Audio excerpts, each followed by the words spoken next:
We're here because you're selfish, ungrateful, and tearing this family apart. My mother said that into a microphone in my parents' living room. On my 30th birthday, 40 people sat in folding chairs staring at me.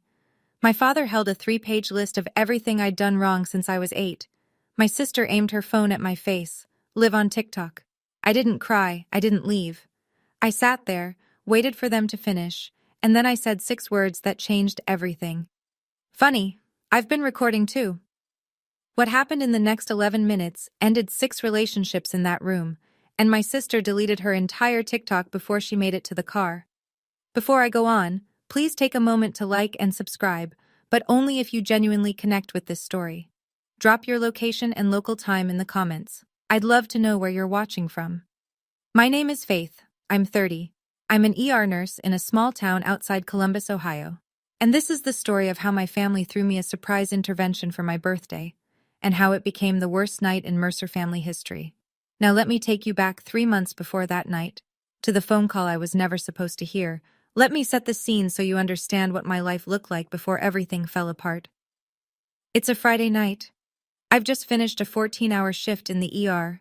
2 car accidents, a cardiac arrest, and a kid who swallowed a quarter. My scrubs smell like iodine and coffee. I'm sitting in my car in the hospital parking lot, engine off, eyes closed, just breathing. Then I check my phone. 3 messages. Mom. Faith, the insurance bill came. Can you handle it this month? Dad's hours got cut again. Kristen, my older sister. Hey, can I borrow $400? There's an online course I need for my brand. Dad. A photo of a roofing invoice. No words, just the photo. I pull up my banking app and do the math I do every month. Mortgage payment for my parents' house, $1,100. Mom's health insurance supplement, $340. Kristen's car payment, $280. Groceries I drop off on Sundays, around $150. That's roughly $2,100 a month, nearly half my take-home pay. My apartment has 1 bedroom, furniture from IKEA, and a refrigerator with 2 meal prep containers and a half-empty bottle of hot sauce. I drive a 2014 Civic with 130,000 miles.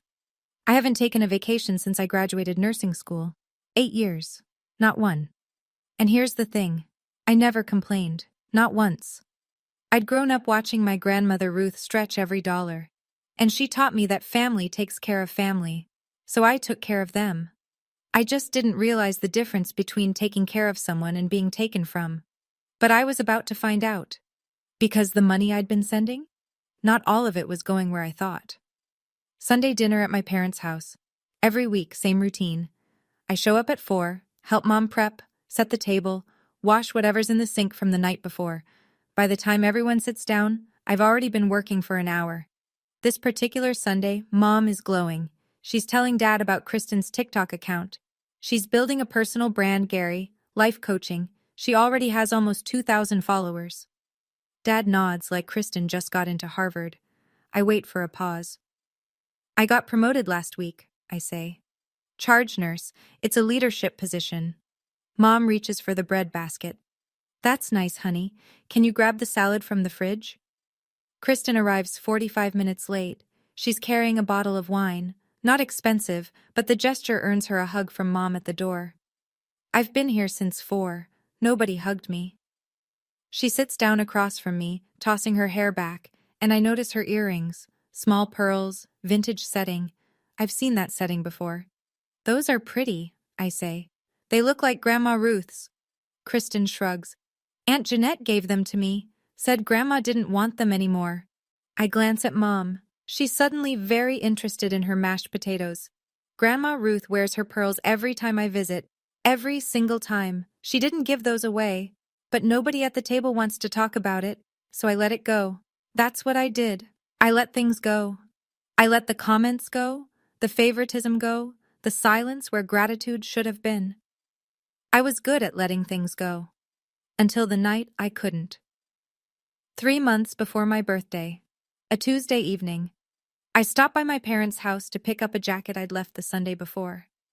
The back door is unlocked. It always is. I step inside. The kitchen light is on. I hear voices. Mom and Kristen, around the corner. I almost call out. Almost. Then I hear my name. We do it on her birthday, Mom says. Everyone's already coming. We sit her down and we tell her the truth. She's selfish, she controls us with money, and we're done walking on eggshells around her. My hand freezes on the doorframe. Kristen laughs. I'll film the whole thing. This is exactly the kind of content my page needs. Raw, real family stuff. Kristen hesitates. What if she stops paying? Mom laughs. Short, confident, the way you laugh at a child who threatens to run away from home. She won't. She's been paying for 8 years. She didn't stop when I forgot her college graduation. She didn't stop when your father called her career just bedpans and paperwork. She's not going to stop because of one evening. But what if she does? Then 40 people just watched us beg her for help. She walks away after that. She proves everything we said. She's trapped either way. Good, Kristen says. And if she makes a scene, even better. Shows everyone she can't handle the truth. I stand there for maybe 10 seconds. It feels like 10 minutes. My pulse is in my ears. My legs feel hollow. I back out through the door without making a sound. Get in my car, sit in the driveway with my hands on the steering wheel, staring at the garage door. I stay there for 20 minutes. Then I call Naomi. She's been my best friend since college. She's also a civil rights attorney. I tell her everything, word for word. She listens, doesn't interrupt. When I'm done, she asks one question. Do you still have that voice recorder app from the malpractice scare last year? I do. I'd installed it when a patient's family threatened to sue the hospital. Naomi had recommended it. Keep it, she says, and start using it. I didn't plan revenge that night. I planned survival. I just didn't know yet how much I'd need it. Over the next few days, I do what I do best. I make a list, not of emotions, of consequences. If the intervention happens, and I just sit there and take it, 40 people walk out of that room believing I'm the selfish daughter who tears her family apart. 40 people in a town where everyone knows everyone. 3 of those people work at my hospital. Mom invited them. I find that out through Naomi, who screenshots a Facebook message from a mutual friend. Mom wrote to Marcus, my direct supervisor, Carla from the ER, and Dr. Pham. She told them it was a surprise birthday gathering and that she'd love for Faith's work friends to show support. Show support. That's what she called it. If Marcus watches my mother publicly dissect my character, every interaction I have with him after that is filtered through, her own family thinks she's a problem. In a small hospital, reputation is currency, and my mother is about to bankrupt mine. If I fight back at the intervention, if I argue, if I raise my voice, I become the proof. See, this is exactly what we're talking about. If I don't show up at all, Mom tells everyone, she didn't even come. That's how selfish she is. 3 doors, all of them traps. I explain this to Naomi over coffee, my hands wrapped around a mug I'm not drinking. She stirs her latte and says, they set the stage. You didn't choose the audience, but you can choose what gets performed. What does that mean? It means you need a 4th door. I stare at her. She stares back. And that's when the plan stopped being about survival and started being about truth. Here's something most people don't know about Ohio. It's a one-party consent state. That means if I'm part of a conversation, or even just present in the room, I can legally record it. Naomi confirmed it twice, so I start recording. Not with a hidden camera, not with anything dramatic, just an app on my phone. I open it before I walk through my parents' door every Sunday, and I close it when I leave. Simple as that. The first week, nothing. Mom talks about a church bake sale, Dad watches football, Kristen doesn't show up. The second week, I'm standing at the kitchen sink after dinner, rinsing plates, when I hear Dad's voice from the garage. The door is cracked. He's on the phone. His voice is different, softer, lighter, like a teenager talking to his first girlfriend. Yeah, Linda. Tuesday works. Diane's got Bible study. I'll tell her I'm picking up parts at the store. A woman's voice on the other end, a laugh, warm, familiar with him. She doesn't suspect anything, Dad says. 22 years and she still thinks I go bowling on Tuesdays. I grip the edge of the sink so hard my knuckles go white. A plate slips, Clinks against the basin. I catch it. Dad doesn't hear. He's still laughing. I finish the dishes. I dry my hands. I walk out to my car, sit down, and look at my phone. The app is running. The waveform is still moving. I wasn't looking for this. I was looking for protection. But a recorder doesn't filter. It catches everything. And apparently, everything in the Mercer house was worth catching. Week 4. I arrive early, 20 minutes before dinner. The front door is locked, so I go around back. Mom's bedroom window is open a crack. Her voice drifts out. She's on the phone, speaker on. I can hear both sides. Gary doesn't know about the $14,000, Mom says. I moved it to my personal account right after Mom's estate sale. He thinks the furniture sold for less than it did. And then Aunt Jeanette's voice, tinny through the speaker. Smart. And the pearls. I already sold the bracelet. Got $800 for it. If Ruth asks, we just say it's at the jeweler being cleaned. Fine, Mom says. Just don't let Faith find out. She's the only one who still visits Ruth every week. If Ruth mentions the bracelet, Faith will start asking questions. Faith won't find out. She's too busy paying your mortgage. They both laugh. I stand in the backyard, next to the recycling bin, listening to my mother and my aunt laugh about stealing from my 82-year-old grandmother. My phone is in my jacket pocket. The red bar on the screen pulses quietly. $14,000. That's 7 months of the mortgage I'd been paying. The mortgage I thought was keeping a roof over my parents' heads while they struggled. They weren't struggling. Mom had $14,000 tucked away in an account Dad didn't know about, funded by my grandmother's estate, while I ate meal prep out of plastic containers and drove a car with a cracked windshield. I had 2 secrets in my phone now. And there were still 6 weeks until my birthday. 6 weeks of Sunday dinners, 6 weeks of smiling through the door. I could do that. I'd been doing it for years. The next Sunday, Derek doesn't come to dinner. He's picking up an extra shift, electrical work at a new development on the edge of town. He works hard, always has. Kristen used to brag about that when they first got married. Tonight she's not bragging. 2 glasses of wine in, Kristen leans toward Mom across the table. I'm at the other end, cutting my chicken, invisible. Derek is useless, Kristen says. She keeps her voice low, but the dining room is small. Can't fix the sink, can't get a promotion. I married a man who peaks at 35. Mom doesn't flinch. You could have done better. I wish I never said yes at that altar. Kristen drains her glass. I keep thinking, if I hadn't gotten pregnant that first year, I would have walked. Mom pats her hand. You still have time. Dad's in the living room. Doesn't hear. Doesn't care. I say nothing. I eat my chicken. My phone sits in my lap, recording every word. 40 minutes later, we're clearing plates. Kristen steps into the hallway, phone to her ear. I hear her voice shift, honey sweet, warm. Miss you, babe. Save me some leftovers, okay? You're the best thing in my life.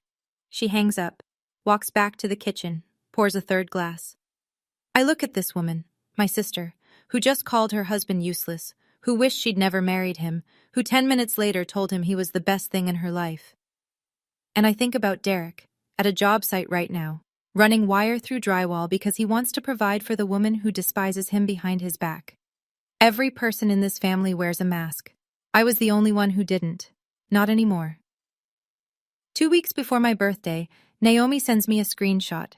It's a Facebook message from my mother to a woman named Peggy. Peggy, who happens to be friends with Carla from my ER. Mom has asked Peggy to pass along the invite to my work friends. The message reads, "We'd love for Faith's work friends to be there. It's a special evening. We want the people who matter most to her to show their support." I stare at that phrase, show their support. Then Naomi sends a second screenshot. Mom messaged Marcus directly. Marcus, my supervisor. The man who signs off on my schedule, my evaluations, my future at that hospital. Marcus, you've known Faith for years. I think it would mean the world to her if you came. My hands are shaking. This is the first time in this entire process my hands shake. I call Naomi. My voice cracks once, and then I steady it. She invited Marcus, and Carla, and Dr. Pham. Silence on the line. That changes things, Naomi says. That's my career, Naomi. If Marcus sits in that living room and watches my mother call me selfish and ungrateful, if he sees my father reading a list of my sins like I'm on trial, he'll never see me the same way. Nobody will. Then we don't just survive the night, Naomi says. We make sure the truth is louder than their script. I close my eyes, take a breath, the kind I take before a code blue. Deep, deliberate, separating the panic from the protocol. My mother weaponized my birthday, my living room, and my workplace, all in one invitation. She thought she'd covered every angle. She didn't know about the fourth door. Naomi and I sit in her car outside a coffee shop 10 days before my birthday. Engine off, rain on the windshield. Ground rules, Naomi says. She counts on her fingers. 1. You walk in like it's a normal party. You smile. You greet people. You don't signal anything. Okay. 2. When they start, you let them talk. All the way through. Don't interrupt. Fine. 3. When they finish, you ask to speak privately. One time. Calmly. Clearly. Can we discuss this in private, just the family? And if they say no? That's rule 4. If they refuse to stop, if they insist on doing this in front of 40 people, then the recordings play. Their choice, their stage, your truth. I nod. Ohio is one-party consent, she says for the third time. You were present for every conversation you recorded. It's legal. The consequences are social, not criminal. Nobody goes to jail, but nobody hides either. I look down at my phone. 4 files in a folder I've labeled insurance. Not because I'm being clever, because that's what they are. File 1, Dad and Linda. File 2, Mom and Aunt Jeanette, the money and the jewelry. File 3, Kristen on Derek. File 4, Mom and Kristen planning the intervention. I back them up to cloud storage, send copies to Naomi's email. One more thing, Naomi says. She reaches into the back seat and sets a small Bluetooth speaker on the console, black, the size of a soda can. Your phone speaker won't cut it for 40 people. I pick it up. It's light. It doesn't look like much. You don't have to yell, she says. You just have to press play. I hope I won't need it, but I've stopped hoping for much when it comes to my family. Saturday morning, one day before my birthday. I drive 40 minutes to Maple Ridge, the assisted living facility where Grandma Ruth lives. Her room smells like lavender lotion and old books. She's sitting by the window in her wheelchair, working a crossword puzzle with a pen. Not pencil. Pen. That's Grandma Ruth. There's my Saturday girl, she says when I walk in. I pull up a chair. We do what we always do. She tells me stories about Grandpa Earl. I bring her butterscotch candies. We watch 15 minutes of Wheel of Fortune together even though it's a rerun. So, she says during a commercial, big birthday tomorrow. Your mother planning something? She is. Good. She adjusts her reading glasses. I hope she's being kind about it. I don't answer. Grandma reaches over and takes my hand. Her skin is thin as paper, but her grip is firm. Your grandfather always said the Mercer women are loud, but the strong ones are quiet. I squeeze back. Then she asks about the jewelry, casually, the way she asks about everything, like she already knows the answer but wants to see if you'll tell the truth. Jeanette was supposed to bring my bracelet last month, Pearl 1, with the clasp. Haven't seen it. I swallow hard. I know that bracelet was sold for $800. I know because I heard my aunt say it out loud while my mother laughed. I'm sure it'll turn up, Grandma. She studies my face, doesn't push. When I leave, she sends me a text message. She just learned how to use the phone I bought her last Christmas. The message is full of typos. It reads, "Whatever they do tonight, remember who raised you on Saturdays. I am proud of you, always." I sit in my car and read it 3 times. Saturday evening. Naomi comes over to my apartment with takeout and the Bluetooth speaker. We eat pad thai on my couch, the one piece of furniture I actually like, and she walks me through the logistics one more time. Speaker connects to your phone in 3 seconds, she says, holding it up. I tested it at my office. Clear audio from across the room. I'll keep it in my purse with the top unzipped. Where will you sit? Back row, close to the door. If things go sideways, I'm right there. I pick up the speaker. It's so small, a little cylinder of black plastic. Tomorrow night, it might be the loudest thing in the room. If I don't use it, I say, we go home, we eat cake, and I spend my 30s in therapy. Naomi doesn't laugh. And if you do use it? Then at least the right people are embarrassed for once. She pauses, chopsticks midair. Faith, I need you to hear this. Once you press play, you can't unring that bell. Your dad's affair, your mom's money, Kristen and Derek, all of it, out in the open, in front of everyone. There's no version of tomorrow night where things go back to normal. Naomi. Normal is me paying their mortgage while they plan a public humiliation. Normal is my sister calling her husband useless and then filming my intervention for content. Normal was never good. She nods, slowly. We sit in silence for a minute. The apartment is quiet. My phone is on the table. 4 audio files lined up in a row, each one a door that only opens from one side. Try to sleep, she says on her way out. I don't, not because I'm scared, because I'm done rehearsing what I'll say when they finally stop talking. 2 a.m., I'm sitting on my bed with the lights off, earbuds in, listening to the recordings one last time. File 1. Dad's voice, loose and careless. Tuesday works, Linda. Diane's got Bible study. His laugh. A laugh I never hear at the dinner table. File 2. Mom and Jeanette. Gary doesn't know about the 14,000. And then Jeanette, smooth as syrup. I already sold the bracelet, got 800. File 3. Kristen, wine brave and bitter. Derek's useless. I wish I never said yes at that altar. Then 40 minutes later, sweet as Sunday morning. You're the best thing in my life, babe. File 4. The one that started all of this. Mom's voice, calm and organized, the way she sounds when she's planning a church fundraiser. We do it on her birthday.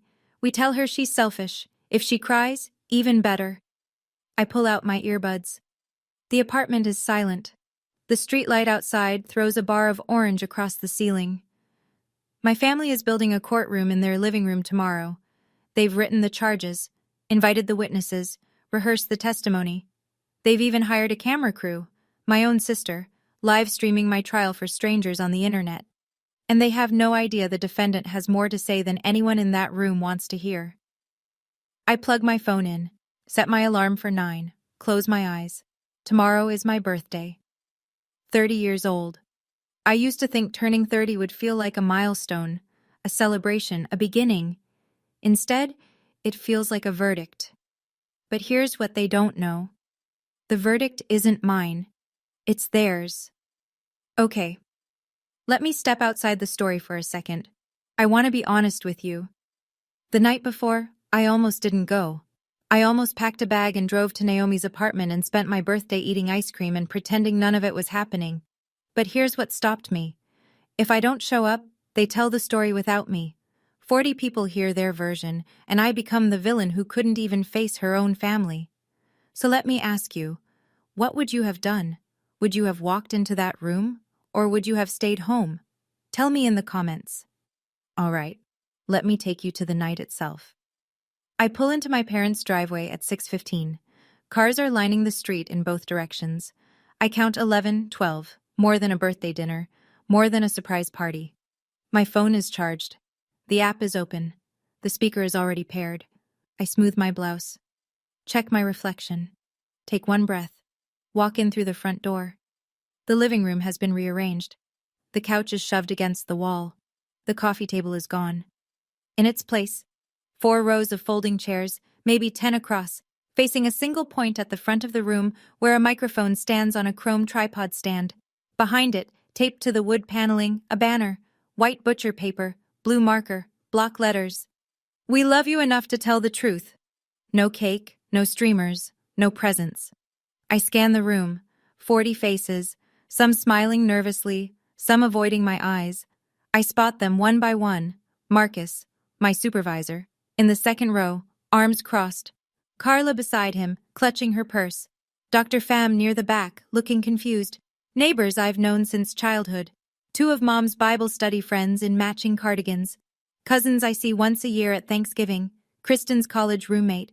And there, in the far corner, Kristen, Standing behind a tripod, phone mounted, red dot blinking, she's live.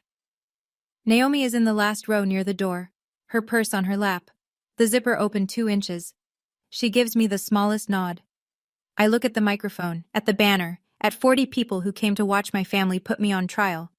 Then I look at the one empty chair in the front row, center, facing the crowd, my seat. I sit down. Mom steps up to the microphone. She's wearing her good blouse, the cream one she saves for church. Her hands are steady. She smiles at the room the way she smiles at potluck dinners, warm and practiced. "Thank you all for coming," she says. "I know this isn't what Faith expected tonight, but as a family, we decided it was time to be honest." She pulls a folded sheet of paper from her pocket, opens it slowly. "Faith, honey, we love you, but we can't keep pretending everything is fine." She reads. She tells the room I'm selfish, that I hold money over their heads like a weapon, that I decide when and how much I give like we're a charity case. She tells them I'm cold, that I never call my father on Father's Day. She doesn't mention that Dad hasn't answered his phone on Father's Day in 3 years because he's always out picking up parts. She tells them I'm tearing the family apart, that Sunday dinners have become tense because of my attitude. She pauses, looks at me with practiced tenderness. "We're not doing this to hurt you, Faith. We're doing this because nobody else had the courage." The room is dead quiet. I hear a folding chair creak. Someone coughs. Marcus uncrosses his arms and leans forward. He's watching. I can feel it. 2 of Mom's Bible study friends are nodding along. The woman in the green cardigan dabs her eyes. She's buying every word. I sit perfectly still, hands on my knees, face neutral. The way I look when a patient's family is yelling at me in the ER, calm, present, absorbing, because Mom isn't finished. And neither is Dad. Dad stands up. He doesn't look at me. He reaches into his shirt pocket and pulls out 3 pages. Lined paper, folded in thirds, covered in handwriting. I recognize the handwriting instantly. It's not his. It's Mom's. She wrote the list. He's just the delivery man. He clears his throat. "Faith, your mother and I, we made this together. It's a record of patterns, things we've noticed." He starts reading. "Faith, age 8, broke the kitchen window playing ball and lied about it." I didn't break that window. Kristen threw a softball through it. I was in the backyard, and I was the one who got blamed because Kristen cried first. "Faith, age 13, told her aunt she didn't want to go to church camp." Correct. Because church camp was in July and I had a summer reading program at the library. Mom said I was being difficult. "Faith, age 15, refused to let Kristen borrow her car for prom." I was 15. I didn't have a car. Kristen wanted Mom's car. Mom said no. I got blamed. "Faith, age 22, moved out without asking permission." 22, moved out. Without asking permission. He reads for 7 minutes. 7 minutes of childhood scraped off a bone, held up under a fluorescent light in front of 40 people. Nobody interrupts. A few people shift in their seats. Carla has her hand over her mouth.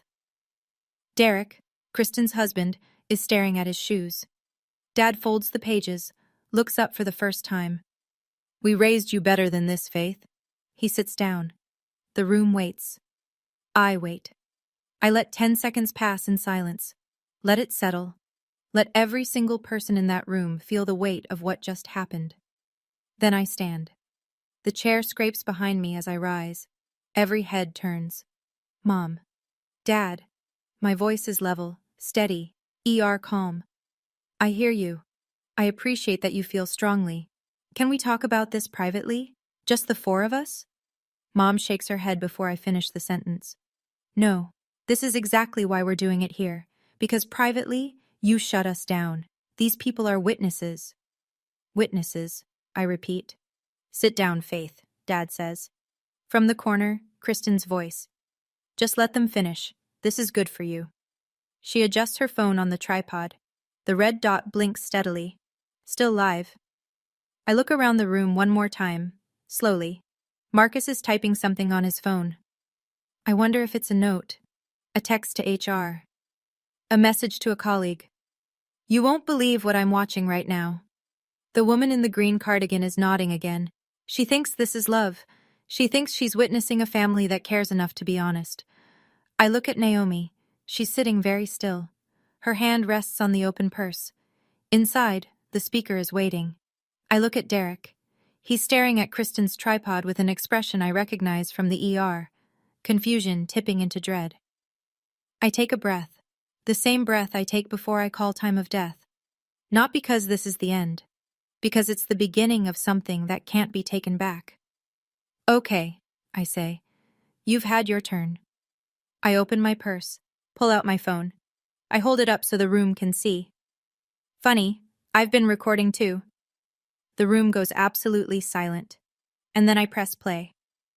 The Bluetooth speaker comes alive from Naomi's purse. Clear, loud, every syllable razor sharp. Dad's voice fills the room. Yeah, Linda, Tuesday works. Diane's got Bible study. I'll tell her I'm picking up parts at the store. A woman laughs on the other end. Warm, familiar. She doesn't suspect anything, Dad continues. 22 years, and she still thinks I go bowling on Tuesdays. Silence. Total silence. The kind of silence that has texture, thick and suffocating. Mom turns to Dad. Her face drains.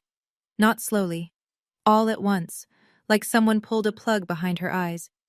Dad lunges forward in his chair. Turn that off! Turn that off! I don't move. The recording keeps playing. Dad's voice, easy and light. I'll bring dinner, that Italian place you like. She'll never know. The woman in the green cardigan stands up. She looks at Mom, then at Dad, then at the door. She picks up her coat and walks out without a word. Her friend follows. Mom's hand grips the back of a folding chair so hard her knuckles turn yellow-white. She's staring at Dad, not at me. At him.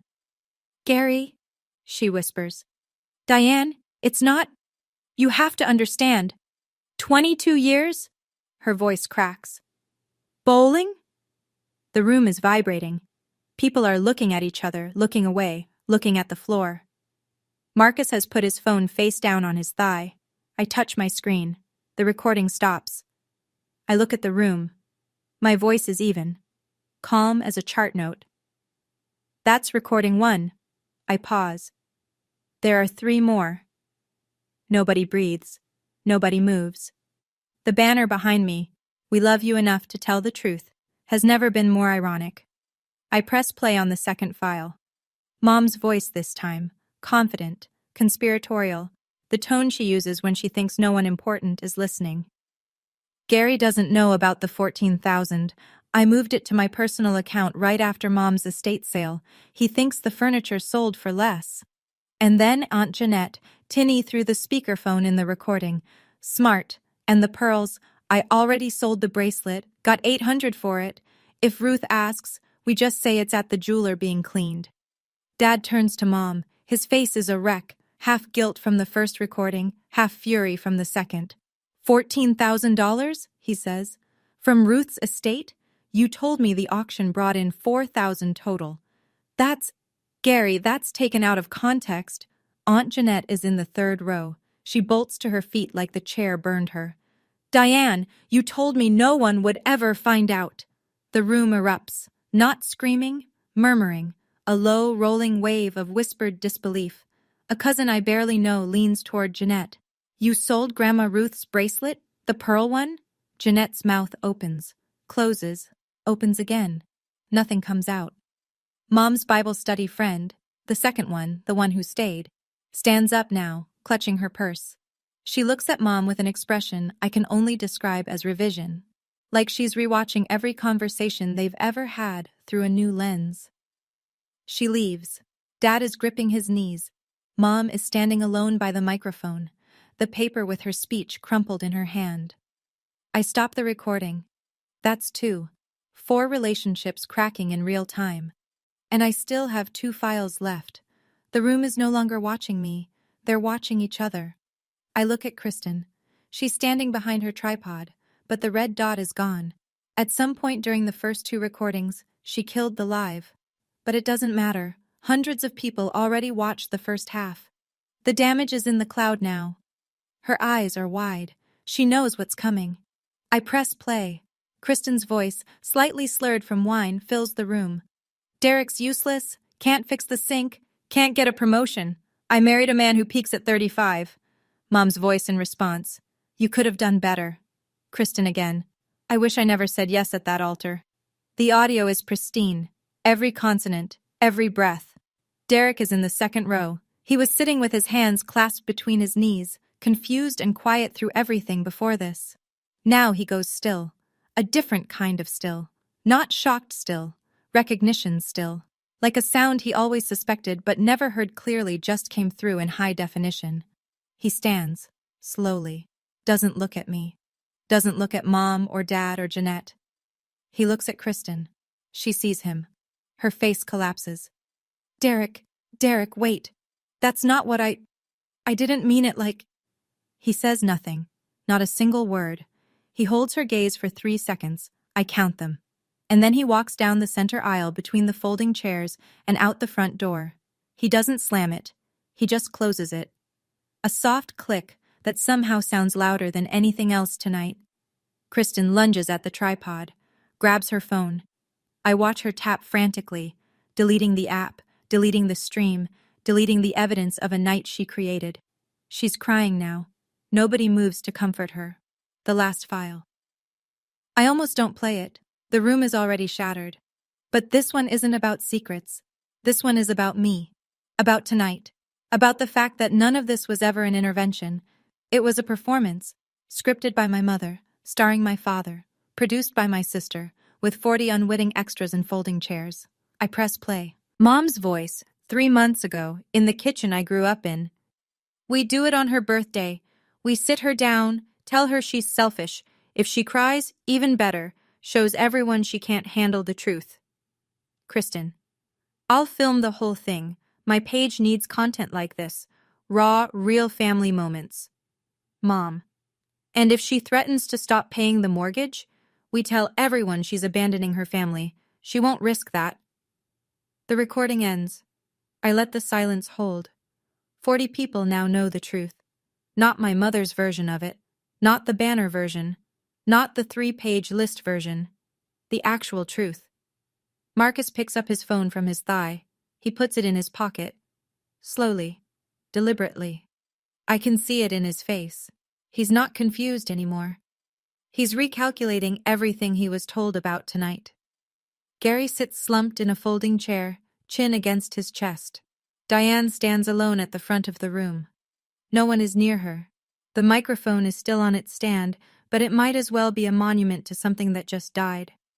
I lower my phone. That's the last one, I say. Quiet. No triumph, no edge. Just fact.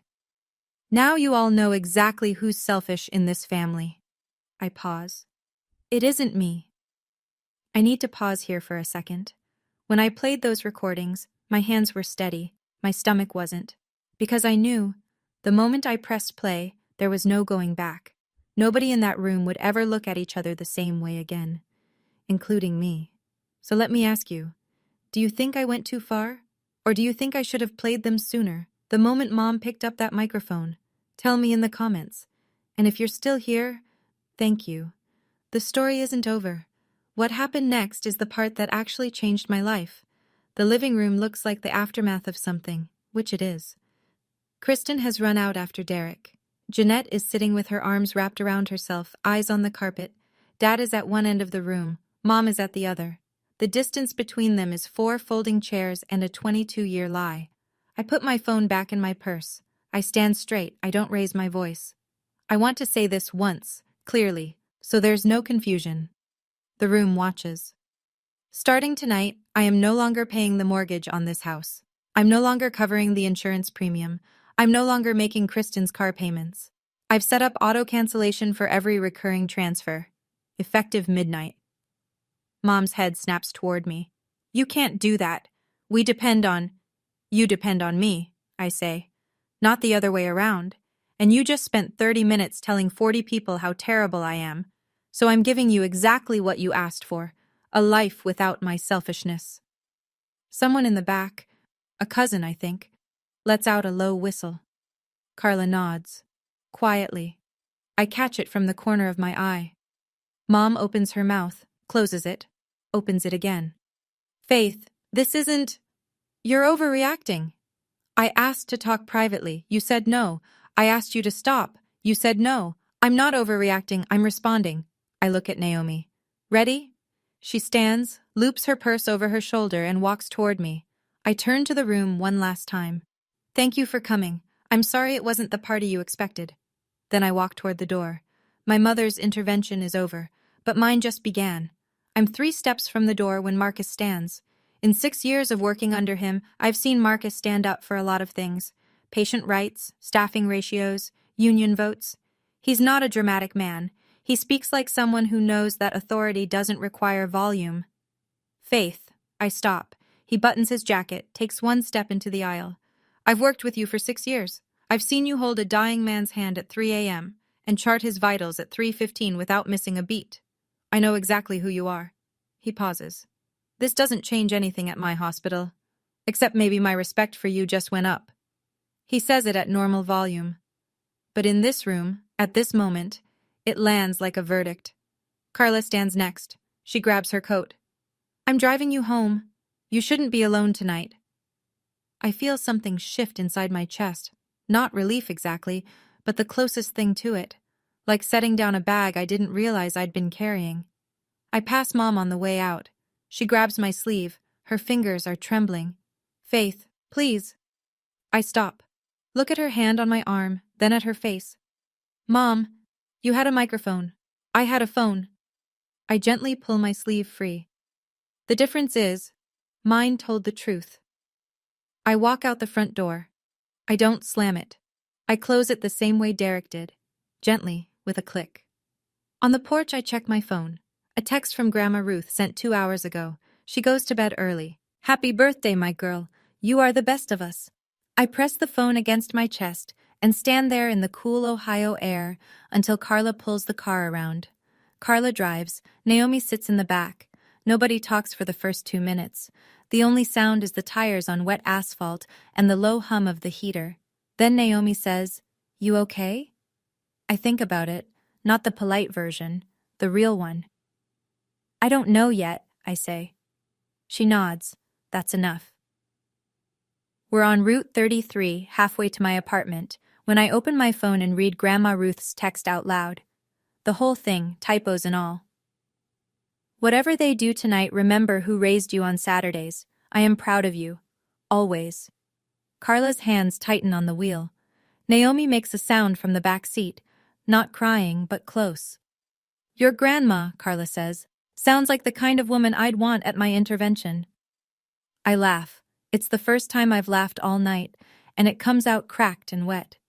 Naomi leans forward between the seats. She raised you right, Faith. The rest of them are just noise. We pull into my apartment complex. Same parking lot, same cracked asphalt, but something about it looks different tonight. Cleaner, maybe. Or just mine. I unlock my door, step inside, drop my purse on the counter. 36 unread messages on my phone. I don't open them. Not tonight. I open my banking app instead. 3 recurring transfers. Mortgage, $1,100. Insurance, $340.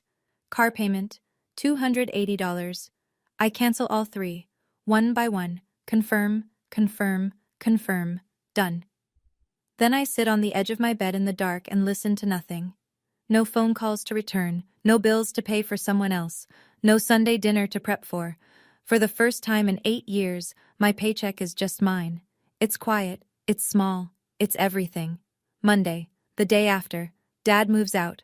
Not dramatically, no suitcases on the lawn. He just packs a duffel bag and drives to his friend Bill's house. Doesn't tell Mom.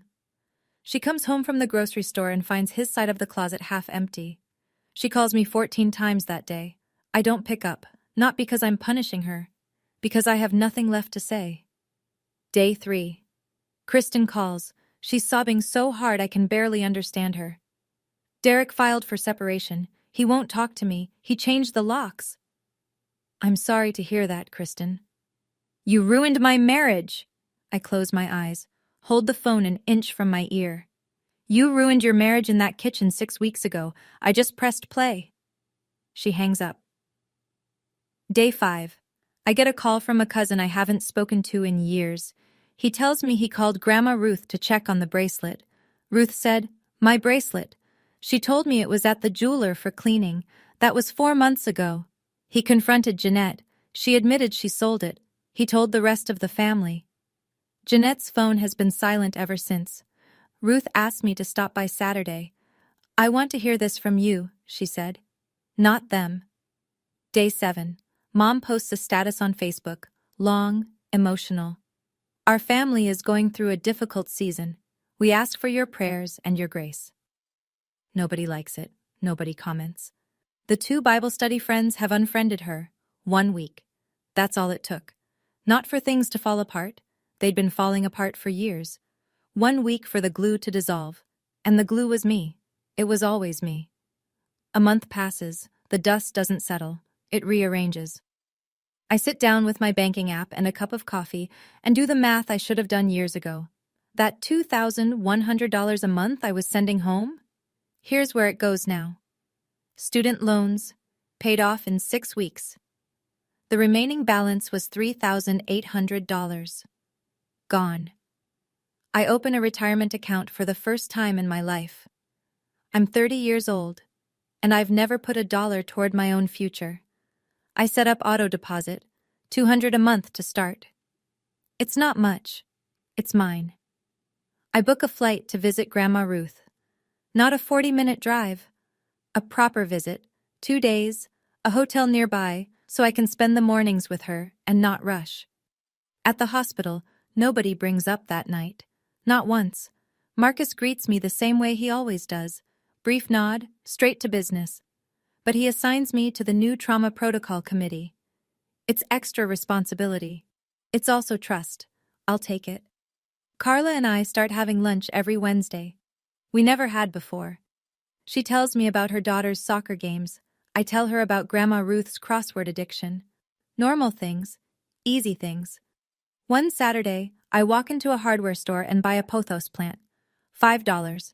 I set it on my kitchen counter, in the spot where my phone used to sit, while I calculated how much I owed everyone else. Naomi texts me that evening. "How does freedom taste?" I take a photo of the plant and send it back. Like a $5 plant from the hardware store.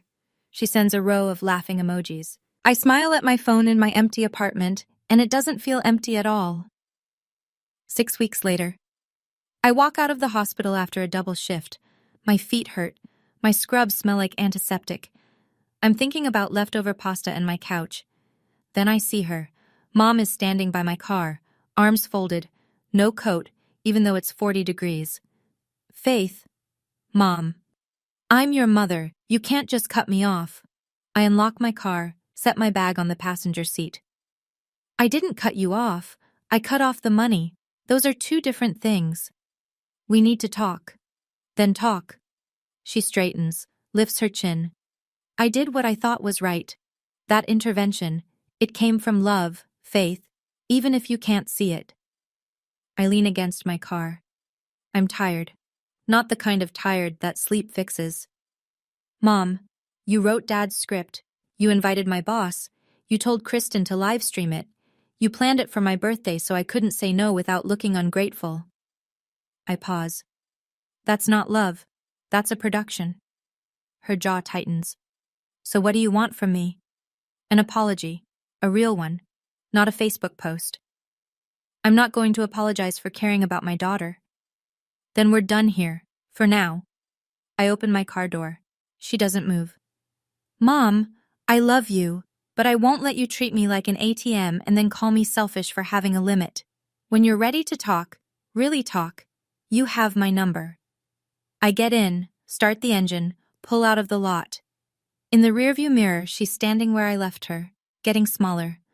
I cry on the drive home, first time since that night, not from regret, from loss. Loving someone and accepting their abuse are 2 different things. I chose love. I just stopped accepting the rest. So let me tell you where everyone ended up. Dad and Mom separated officially.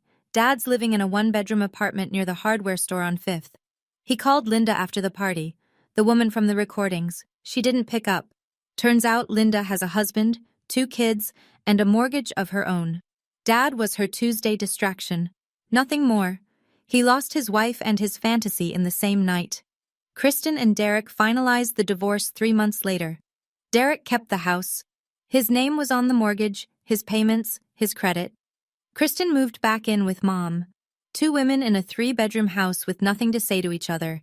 She deleted her TikTok permanently. All the raw, real family content, gone. Jeanette tried to avoid the bracelet situation. She couldn't. Grandma Ruth called her directly. I was there for that conversation, sitting in Ruth's room at Maple Ridge, and told her, I want the money or the bracelet, pick one. Jeanette doesn't have either. She spent the 800. The family barely speaks to her now. Mom still calls me. Not every day, not every week.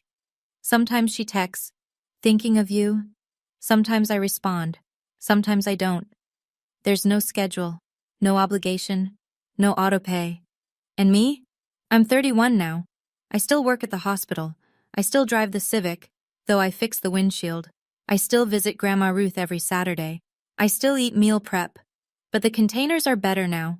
Glass, not plastic. Small upgrade. Mine. I didn't destroy my family. The truth did. I just gave it a microphone. And maybe that sounds cold. But here's what I've learned. The truth doesn't destroy strong things. It only destroys the things that were held together by lies. Let me talk to you directly for a minute. I'm not telling you to go record your family. I'm not saying you should cut people off or make a scene at your next holiday dinner. Every family is different. Every situation has its own weight. But if you're listening to this and something feels familiar, if you're the one paying bills for people who call you ungrateful or showing up early to set the table while someone else shows up late with a bottle of wine and gets the hug, I want you to hear this. You are not selfish for having a limit. You are not ungrateful for expecting respect. And you are not tearing your family apart by refusing to hold it together at your own expense. Boundaries aren't walls. They're doors. You decide who walks through and when and under what terms. That's not cruelty. That's clarity. My grandmother sent me a text the night of my birthday. I've read it probably 200 times since then. Whatever they do tonight, remember who raised you on Saturdays. She raised me on Saturdays because my parents were too busy, too distracted, too focused on everything that wasn't me. She taught me how to do a crossword in pen. She taught me that strength doesn't have to be loud. She taught me that loving someone doesn't mean you let them bleed you dry and then blame you for the stain. I used to think standing up for yourself meant shouting, slamming doors, making a scene. It doesn't. Sometimes it means sitting quietly in a folding chair while 40 people stare at you and waiting, patiently, calmly, for your turn to speak. And when your turn comes, you don't yell, you just press play. Last week was my 31st birthday. Naomi came over. Carla brought her daughter. 2 friends from the hospital. 1 neighbor who always says hi in the hallway and finally got a proper invitation. 6 people. My apartment. A cake from the bakery on Maple Street. Lemon with cream cheese frosting, because that's what Grandma Ruth always ordered for my birthdays when I was little. The candles were crooked. Nobody fixed them. Nobody read a list of my faults. Nobody set up a microphone. Nobody pointed a camera at my face. Grandma Ruth called on FaceTime. She sang happy birthday, off-key and off-rhythm, and everyone in the room sang along, and it was the most beautiful mess I've ever heard. I blew out the candles. Naomi cheered. Carla's daughter asked if she could have the corner piece with extra frosting. I said yes. 1 year ago, 40 people sat in my parents' living room to tell me who I was. This year, 5 people sat in my apartment, and nobody needed to say a thing, because they already knew. I washed the dishes after everyone left, stood at the sink, warm water, quiet apartment, plant on the counter. The same counter where I used to calculate transfers. My name is Faith Mercer. I'm 31 years old. I'm an ER nurse in a small town in Ohio. I pay my own rent, my own bills, my own way. And for the first time in a very long time, I like the woman blowing out those candles. The best birthday gift I ever gave myself was the truth. The second best was silence. And the third, the one I'm still unwrapping, is the sound of my own life, finally, with nobody else's noise in it. If you made it all the way here, thank you, genuinely. This story wasn't easy to tell, and I know it wasn't easy to hear, But if you've ever had to set a boundary with someone you love, if you've ever had to choose between keeping the peace and keeping yourself, you're not alone. I'd love to hear from you. What's the hardest boundary you've ever had to set? Tell me in the comments. And if you want to hear another story that might hit even harder, there's one linked in the description. Click it, like, subscribe, and I'll see you in the next one.